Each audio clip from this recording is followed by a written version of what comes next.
दूसरा प्राणायाम है कपालभाति। कपालभाति प्राणायाम के बारे में जितना भी चर्चा की जाए उतना कम है। लाभ तो करने से होगा, लाभ कथा सुनने से नहीं होता है, लेकिन उसके बारे में जितनी भी आप गूगल कर सकते हैं ताकि ज़्यादा चीज़ों का आपको डिटेल्स में और ज़्यादा पता लगे। आज हम इसके कपालभाति के करने के बारे में, किस प्रकार से किया जा सकता है और क्या क्या लाभ संभावित हैं, इस पर चर्चा करते हैं। बैठने में बहुत आसान है, या तो सुखासन में बैठ जाएं जो नहीं बैठ पाते हैं ये, या अर्ध पद्मासन में बैठ सकते हैं, और अगर मान लो बैठ सकते हैं पूर्ण पद्मासन, तो मुझे भी पूरी तरह से नहीं आता है, पर वो कोई आवश्यक नहीं है। लाभ उतना ही होगा अगर आप सुखासन में बैठ जाएंगे तब भी, और आप इस तरह से बैठ जाएंगे तब भी। ऐसे बैठकर एक बार श्वास को पूरी तरह से अंदर भरते हैं, इसके बाद श्वास को गति से छोड़ना है, श्वास को छोड़ते जाना है, लेने की चिंता नहीं करनी है, क्योंकि हमारे शरीर ने ऑक्सीजन को अपने आप लेने की प्रवृत्ति है। मैं एक बार करके बताता हूँ, आप मेरे साथ करके देखेंगे।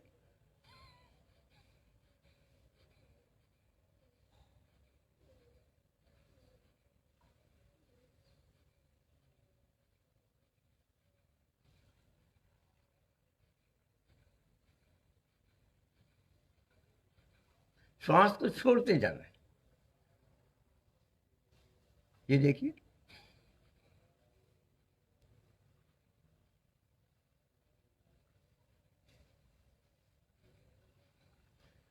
तो जब आप उस प्रकार से भस्त्रिका प्राणायाम या ये कपालभाति प्राणायाम करते हैं, आपके शरीर में बहुत अधिक ऑक्सीजन जाती है। जो भी व्यक्ति कपालभाति प्राणायाम करेगा उसको कभी कब्ज तो रहेगी नहीं।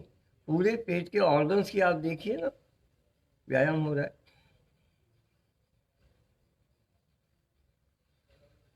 सांस जाएगी बाहर, पेट जाएगा अंदर, और इसके करने से आपके पूरे कपालभाति का मतलब ये है कि आपके मस्तिष्क में रौनक आ जाएगी, आपके चेहरे पर रौनक आ जाएगी, और आपका ऑरा बढ़ता है कपालभाति प्राणायाम करने से। जो भी कपालभाति प्राणायाम करेगा उससे रेस्पिरेटरी सिस्टम हमेशा ठीक रहेगा, उसका डाइजेस्टिव सिस्टम ठीक रहेगा। डाइजेस्टिव सिस्टम ठीक रहने का मतलब ये है कि आप जो भी दाल भात खाएंगे उसी से आपको पूरे विटामिन मिल जाएंगे, आपको पूरी एनर्जी मिल जाएगी, और दिन भर आप एनर्जेटिक रहेंगे। आपको अतिरिक्त विटामिन की गोलियां नहीं लेनी पड़ेंगी, अतिरिक्त आपको कैल्शियम की गोलियां नहीं लेनी पड़ेगी। इसका मतलब ये हुआ कि आपको जो भी दाल भात सब्जी खा रहे हैं उसका सही तरीके से पाचन होने से और सही तरीके से अवशोषित होने से क्या होगा कि आपको सब चीज जिस जिसकी शरीर को आवश्यकता है, जिन विटामिन की, जिन खनिज लवण की आवश्यकता है, वो आपको पूरी तरह से मिल जाएगा। मिलेगा तो करने से कम 5-7 मिनट के दो, अर्थात 15 मिनट रोजाना तो करना ही चाहिए। इससे कम पे लाभ नहीं होता। खाली ये 5 झटके मारने से या 50 झटके मारने से कुछ नहीं होगा। लगातार 5-7 मिनट का एक अभ्यास, उसके बाद एक दूसरा अभ्यास, कम से कम 15 मिनट आपको रोजाना तो करना ही होगा कपालभाति प्राणायाम। जो भी कपालभाति प्राणायाम करेगा कब्ज की समस्या कभी नहीं रहेगी, रेस्पिरेटरी सिस्टम सही हो जाएगा, डाइजेशन सिस्टम सही हो जाने की वजह से, जैसा कि मैंने बताया अभी आपको, इससे जब डाइजेशन सही है तो यूँ समझो सारी दुनिया के रोग ही पेट से शुरू होते हैं, और खाना पचता नहीं है, एसिडिटी रहती है, कब्ज रहती है।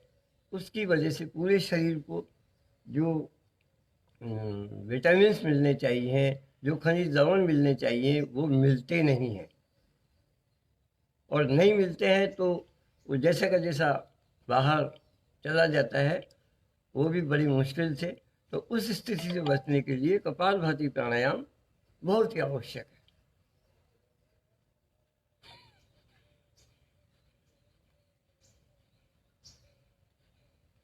इस प्रकार से पेट जाएगा अंदर और सांस जाएगी बाहर झटके से।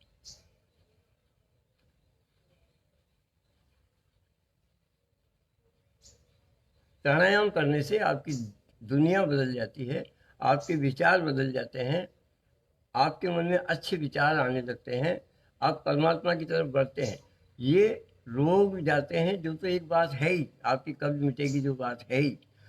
पूरे शरीर में कहीं भी अगर सिस्ट है, कहीं भी गांठें हैं लोगों की, यहाँ गांठ यहाँ गांठ, या शरीर में किसी का, मैं वहाँ हरिद्वार गया था तो पता लगा एक आदमी के 150-200 गांठें हुआ करती थी शरीर में, देखे सारी गांठें उसकी पिघल गई कपालभाति करने से। किया उसने 1.5-2 घंटा रोज है। तो जितना अधिक मात्रा में अगर कोई विशेष रोग है तो उनमें करना पड़ेगा आपको थोड़ा सा, आधा घंटा कपालभाति, आधा घंटा अनुलोम विलोम। लेकिन अगर स्वस्थ हैं आप, स्वस्थ हैं तो आप 5-5 मिनट के 2 अभ्यास कर सकते हैं। बीच में आप थोड़े सूक्ष्म व्यायाम कर लें, बीच में 2 आसन कर लें, और इस प्रकार से 5-5 मिनट के 2 अभ्यास या 7-7 मिनट के 2 अभ्यास रोजाना करने से लाभ होगा। इस कपालभाति प्राणायाम के अकेले के करने से आपके आमाशय में कोई रोग नहीं रहेगा। आपके आमाशय की देखिए ना व्यायाम हो रहा है, आमाशय के व्यायाम के लिए, लीवर के व्यायाम के लिए, किडनीज के व्यायाम के लिए, या पैनक्रियाज के लिए मॉडर्न मेडिकल साइंस में कोई भी ऐसी चीज़ नहीं है, कोई भी ऐसी व्यवस्था नहीं है, कोई भी ऐसी बात नहीं बताई गई है जिससे कर सकें। ये हमारे पूर्वज ऋषियों का ज्ञान है। योग प्राणायाम वर्षों से चली आ रही परंपराएं हैं, हजारों साल से चली आ रही हैं। उनमें से ये चीज़ें हैं। पहले मैंने आपको भस्त्रिका प्राणायाम बताया, ये कपालभाति के बारे में हम चर्चा कर रहे हैं। कपालभाति के बाद हम जो है अनुलोम विलोम है वो करते हैं रोजाना की। ये अग्निसार क्रिया हम देखते हैं। एक बाह्य प्राणायाम है त्रिबंध, कल भी हमने किया था, आज भी करेंगे एक बार। तो ये 8 प्राणायाम का पैकेज है जिसमें भस्त्रिका प्राणायाम, कपालभाति प्राणायाम, बाह्य प्राणायाम जिसको त्रिबंध बोलते हैं, आज फिर से मैं उसके बारे में समझाऊंगा। इसके अलावा अग्निसार क्रिया है, उसको शुद्धि के लिए है। उसके बाद अनुलोम विलोम प्राणायाम। तो अनुलोम विलोम, भ्रामरी, उद्गीत और प्रणव की आराधना, वो एक अलग से आप पैकेज मानिए उसको। बाद में उसके करने से पूरा मन, पूरी आत्मा, पूरा सब कुछ आपके शुद्धता आती है, आप विचार शून्य हो जाते हैं, उसके परमात्मा में जाने लगते हैं। अभी चर्चा कपालभाति के बारे में।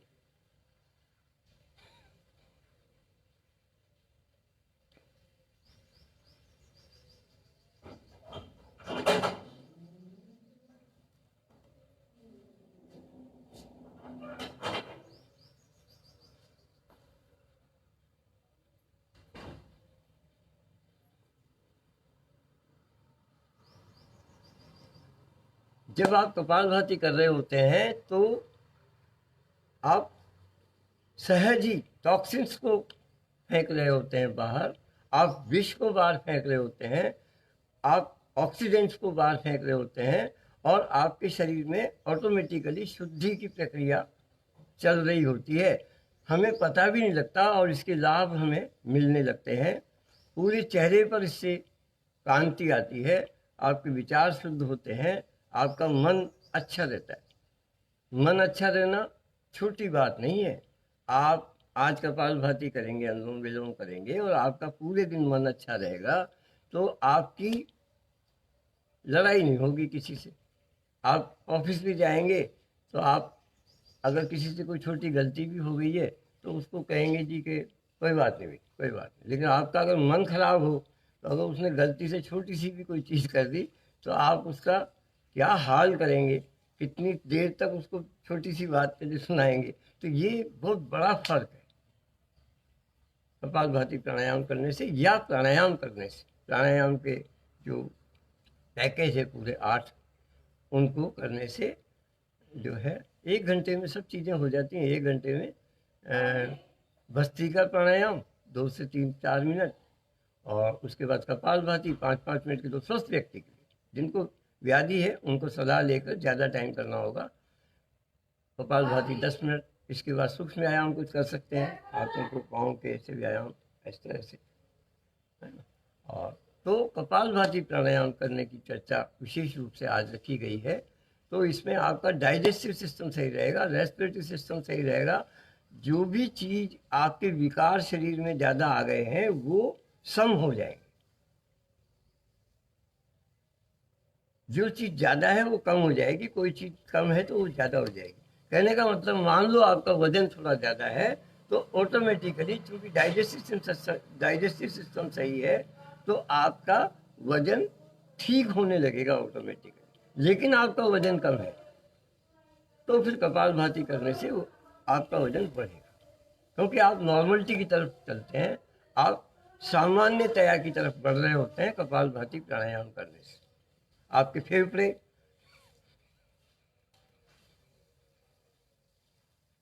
फेफड़े मजबूत रहेंगे।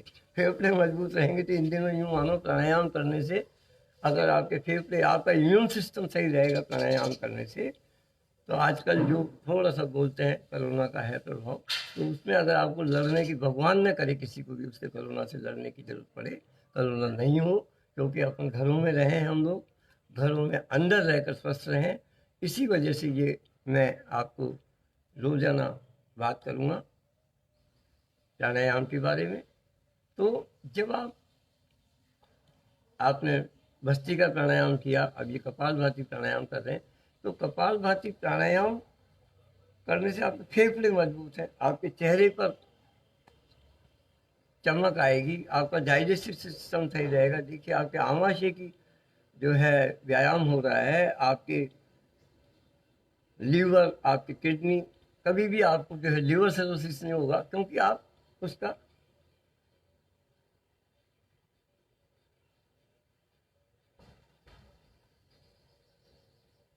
आपको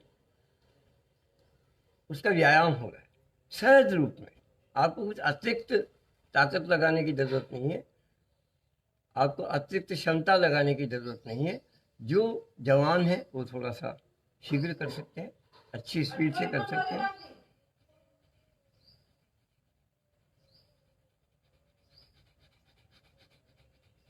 और बाकी लोग मध्यम गति से। मैं यूं कह सकता हूं कि 1 मिनट में 60 बार करने की एक सामान्य गति है, और जो जवान है, पूर्ण स्वस्थ है, वो 1 मिनट में 80 बार कह सकते हैं, तो वो कर सकते हैं। निश्चित रूप से इससे लाभ होगा।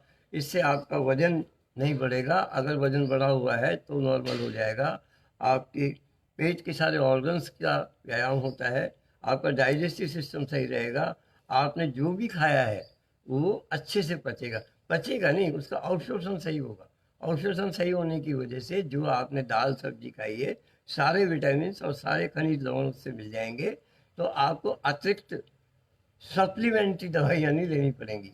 लोग खाई जा रहे हैं कैल्शियम की गोलियाँ, लोग खाई जा रहे हैं आयरन के कैप्सूल, लोग खाई जा रहे हैं अतिरिक्त इतना, ऐसा एक बृहद रूप में मैं उस ओर नहीं जाना चाहता, मेरा वो विषय नहीं है।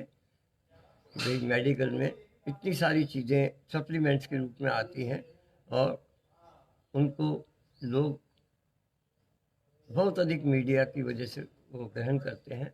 मैं उस सब्जेक्ट में बिल्कुल नहीं जाना चाहता, लेकिन मैं ये कहना चाहता हूँ कि प्राणायाम करने से, और ख़ास तौर से कपालभाति प्राणायाम करने से, आपका डाइजेस्टिव सिस्टम, तो रोज़ाना अगर आप कम वक्त हैं या आपको वक्त नहीं मिलता है, आपको बिल्कुल ही वक्त नहीं मिलता है, तो आप कम से कम कपालभाति और अनुलोम विलोम प्राणायाम जरूर करें। उसके अलावा कुछ आसन और कुछ थोड़ी देर व्यायाम कर लें।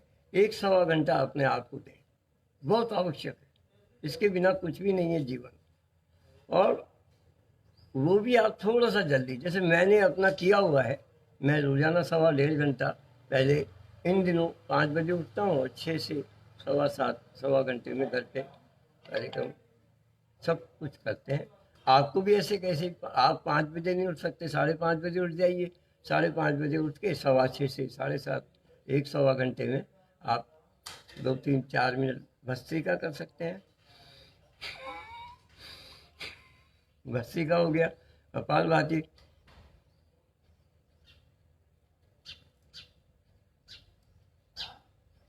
कपालभाति कम से कम 5-5, 7-7 मिनट के 2 पैकेज करें आप, और इसके पूरे लाभ पाएं। और अधिक ज्ञान तो संसार में भरा पड़ा है, आप गूगल खोलोगे तो पूरा ज्ञान ही ज्ञान उसमें आ जाएगा, लेकिन लाभ करने से होगा। उसको पता करें और उसको पूरी तरह से आप आत्मसात करें, रोजाना नियम से करें, रोजाना पूरी श्रद्धा से करें, पूरे मन से करें प्राणायाम, और आसन व्यायाम भी करें। तो एक पाठ बना सकते हैं 1.25 घंटे का रोजाना, 1.5 घंटे का ज़्यादा समय है तो कम से कम 1 घंटा, क्योंकि ये वो समय है जो भी मेरे सर्किल में है, जो भी मेरे मित्रगण हैं, बहुत सारे लोग उठते ही 7 बजे हैं, उठते ही 7:30 बजे हैं, उठते ही 8 बजे हैं। तो ये उसके पहले का जो समय जो हम सोकर गुजार रहे हैं, जो हम खोकर गुजार रहे हैं, उस समय को हम काम में ले सकते हैं। उस समय को काम में लेकर अपनी जीवन शैली को सुधार सकते हैं, उससे हम जीवन पा सकते हैं और आनंद ले सकते हैं जीवन का। जो भी प्राणायाम करेगा, जो भी योग करेगा, योग का मतलब मैंने कल भी बताया, योग सिर्फ प्राणायाम नहीं है, सिर्फ आसन नहीं है। योग का मतलब योग में प्राणायाम, आसन, व्यायाम और दिन भर जीने की कला, धर्म की तरह से जीवन को जीना, यही योग है। तो योगमय जीवन जीने से आपके आनंद रहता है, आपकी मुस्कान बनी रहती है, आपके विचार अच्छे होते हैं और आप दूसरे लोगों को भी खुशहाली देते हैं। आप मुस्कान देते हैं दूसरे लोगों को और आप मुस्कान बांटते हैं, आप अच्छा बांटते हैं। तो अच्छा बांटने पर निश्चित रूप से ऑटोमेटिकली आपकी तरफ अच्छा, मैं आपकी तरफ मुस्कुराऊंगा तो निश्चित रूप से आप भी मुस्कान का जवाब, स्माइल का जवाब स्माइल में ही देंगे। ये लौट कर आने वाली चीज़ है। तो मन को हमेशा अच्छा रखें, प्राणायाम करें और कपालभाति के बारे में अपन बात कर रहे हैं तो एक बार और मैं इसको कोशिश करूँगा। जो लोग जानते हैं उनको तो कुछ बताने की ज़रूरत नहीं है, जिनको आता है उनको बताने की ज़रूरत नहीं है, उनको सीधा ही करने की आवश्यकता है। जो लोग कुछ टाइम किया है फिर सो गए हैं तो वो करते रहें रोज़ाना कपालभाति। मैं एक बार फिर से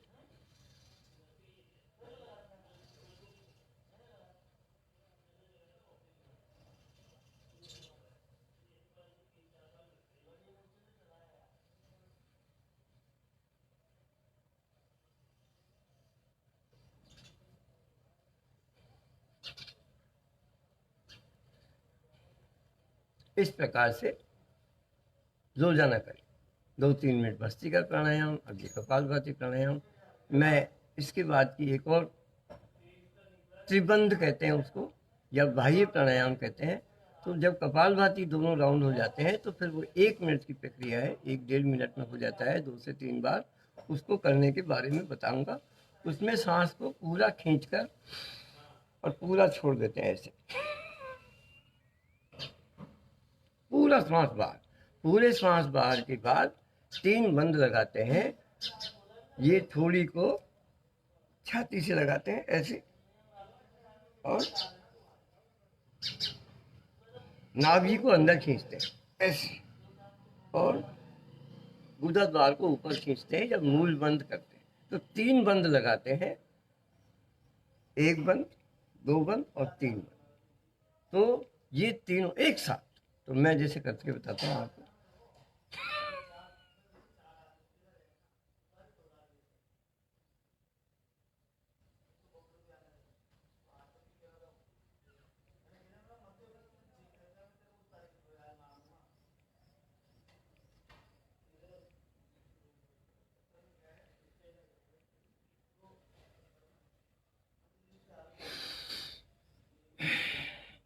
इस प्रकार से आप 3 बार कर लें तो बहुत, 3 बार। तो फिर से बात करते हैं भस्त्रिका प्राणायाम, कपालभाति प्राणायाम और ये त्रिबंध या बाह्य प्राणायाम। अग्निसार क्रिया कर सकते हैं इस प्रकार से। इसमें कुछ नहीं करना, सांस को बाहर छोड़कर और पेट को अंदर बाहर करना है। जो ज़्यादा पारंगत हैं या ज़्यादा अच्छे से कर सकते हैं वो लोग नवली क्रिया करते हैं। स्वामी जी को आपने देखा होगा, तो वो पेट को ऐसे ऐसे हिलाते हैं, मेरा नहीं हिलता, लेकिन लाभ मुझे भी उतना होगा अगर मैं इसको अग्निसार क्रिया कर लूँगा तब भी। तो इस प्रकार से सादा सादा चीज़ करते हुए, साधारण साधारण तरीके से करते हुए भी हम पूरा लाभ ले सकते हैं। इसके बाद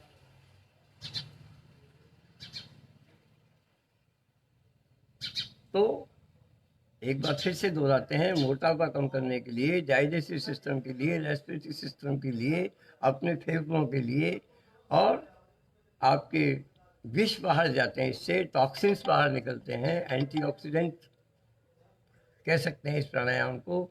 वजन आपका कम होगा निश्चित रूप से, जब आपको सही सही तरीके से पाचन होगा, सही तरीके से सब चीज़ें अंदर जाएंगी, तो फिर इसका लाभ निश्चित रूप से आपको आएगा। और भी बहुत सारे लाभ हैं जो आप गूगल कर सकते हैं, लेकिन गूगल करने से और ज्ञान आने से सब काम नहीं होगा, काम तो होगा आपके इसको रोजाना करने से।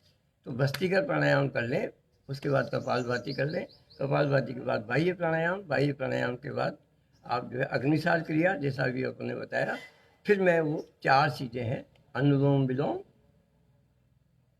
भ्रामरी, उद्गीत, और वो जो है आपके वैचारिक शुद्धता के लिए, आपका मन एकाग्र करने के लिए, आपको कोई भी रोग है, डिप्रेशन अगर आपको रहता है, मैं अब वही बात करेंगे हम आज। एक और बीच में है उज्जाई प्राणायाम करते हैं, वो थायराइड के लिए बहुत अच्छा है।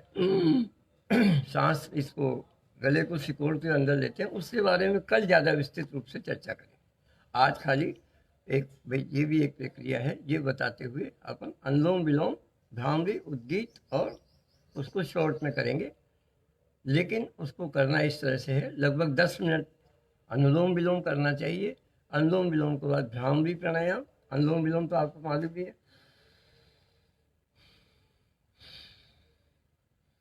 कल भी बताया था, आज थोड़ा मैं और विस्तार से बता दूंगा।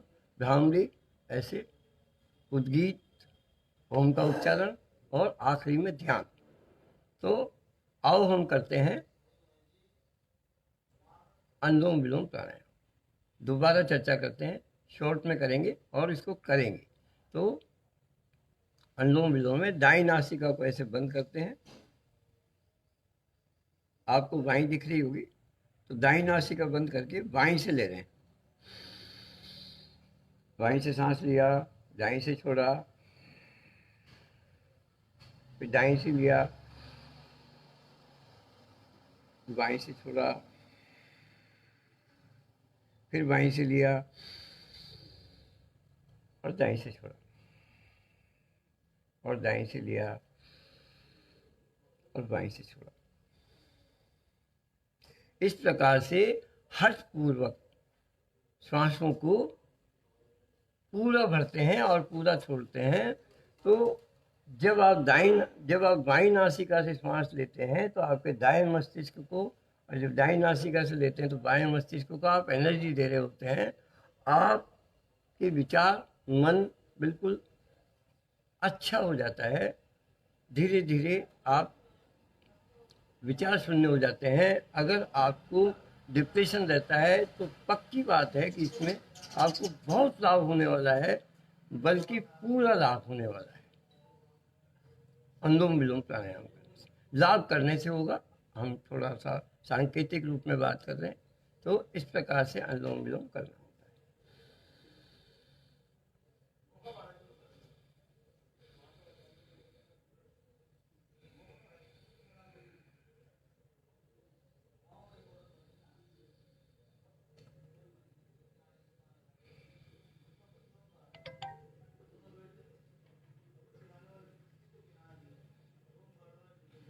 पूरे फेफड़े भरें और पूरे छोड़ें। अनुलोम विलोम प्राणायाम करने से बहुत अधिक ऑक्सीजन, अधिक प्राणवायु आपके शरीर में प्रविष्ट होती है, फेफड़ों से होती हुई रक्त वाहिनियों द्वारा पूरे शरीर में आपके जो है अनुलोम विलोम के द्वारा ये प्राणवायु आपके पूरे शरीर में शिखा से लेकर के और नाखून तक, पाँव के तक पहुंचती है और उनका शुद्धिकरण करती है। पूरे शरीर में आपके ऑक्सीजन की मात्रा बढ़ जाती है, तो आपका हमेशा ये साथ बढ़िया रहेगा, आपका हीमोग्लोबिन बढ़िया रहेगा हमेशा आपका इसके करने से। आपके इसके करने से आपको कभी डिप्रेशन नहीं आएगा, आपका मन अच्छा रहेगा और बहुत लाभ है इसके। ब्लड प्रेशर जिनके लिए हो मान लो, तो उनके लिए तो ये रामबाण है। हजारों लोगों का, बल्कि लाखों कह सकते हैं, उनका ब्लड प्रेशर ठीक हुआ है।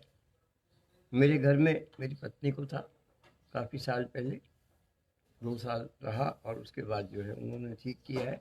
तो ये अनुलोम विलोम प्राणायाम का कमाल है। अनुलोम विलोम प्राणायाम करने से ब्लड प्रेशर में 100% आराम आता है। दवाइयाँ ज़रूर आप धीरे धीरे कम करते हुए, नापने का मीटर रखते हुए, फिर आप उनको कम करके छोड़ सकते हैं।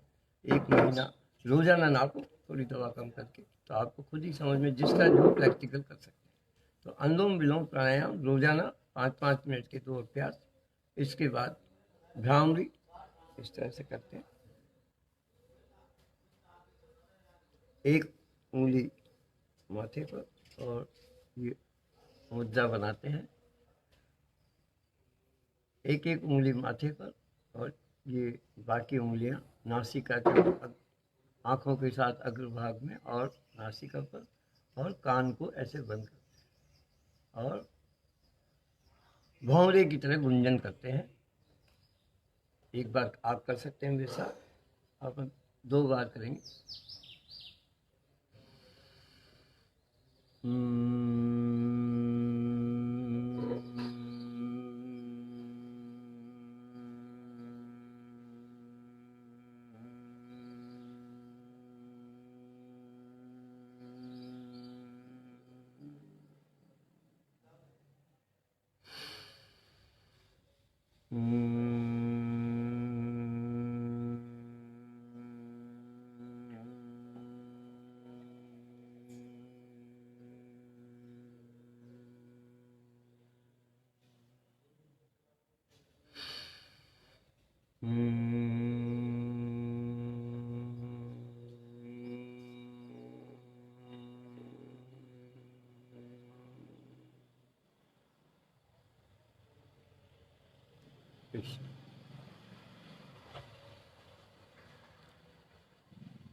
इस प्रकार से भ्रामरी प्राणायाम में हम भौंरे की तरह गुंजन करते हैं इस प्रकार से। तो इसमें पूरे मस्तिष्क भाग में कंपन होता है और इसका लाभ मिलता है। इसके बाद ओम का उच्चारण, उद्गीत प्राणायाम।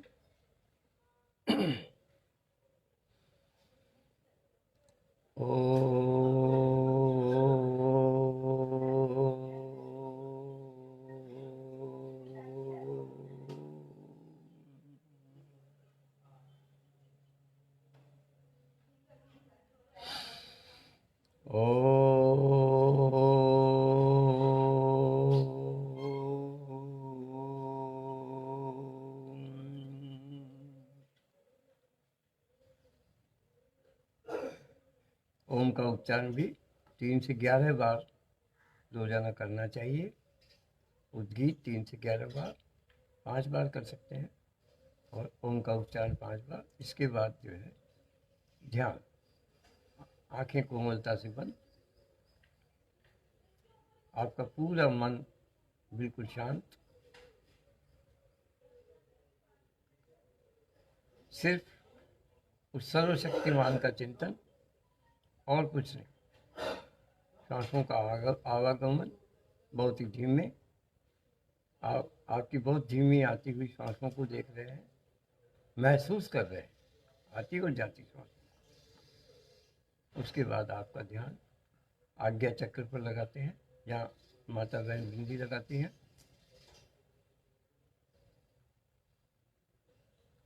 और खो जाते हैं उस प्रभु में, उस ब्रह्म में, उस सर्वशक्तिमान में, उस ईश्वर में।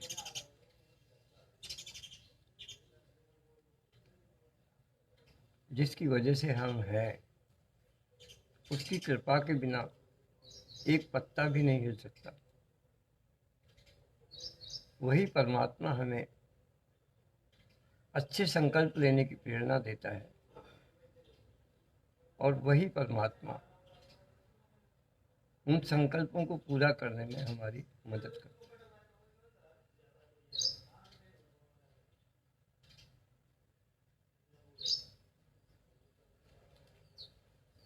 उसकी परम शक्ति को स्वीकारने का समय है ये ध्यान, प्रणव की आराधना। उस शक्ति में खो जाने का समय है, उस परम शक्ति में समा जाने का समय है ये।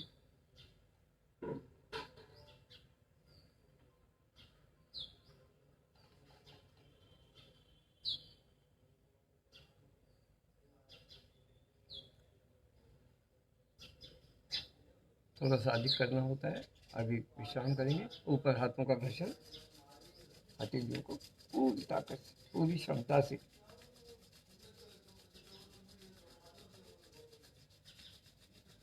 हथेलियों की ऊष्मा को आँखों पे लगाएंगे और आँखों को हथेलियों के अंदर ही खोलेंगे।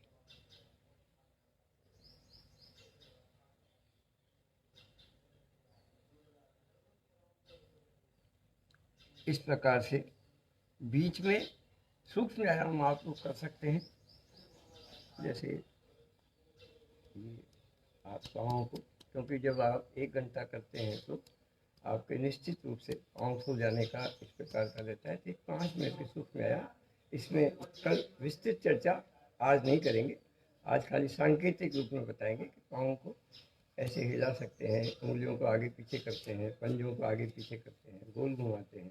इसके बाद यहाँ हम वो करते हैं, उसके बाद तितली आसन बोलते हैं इसको, इस तरह से बटरफ्लाई, फिर जो है ये करते हैं। तो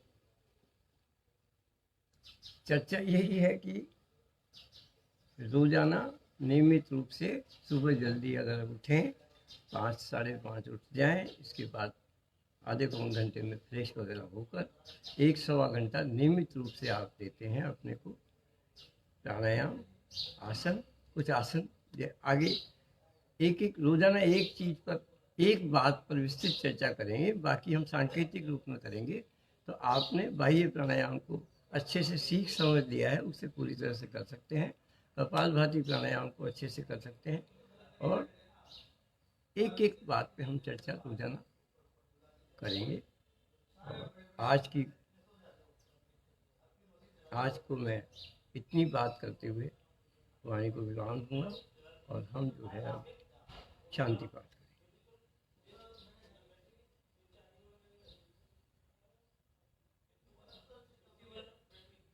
ओम द्यौ शांति अंतरिक्षं शांति पृथ्वी शांति राप शांति औषधय शांति पृथिवी शांति ब्रह्म शांति सर्वं शांति शांतिरेव शांति सामा शांतिरेवि।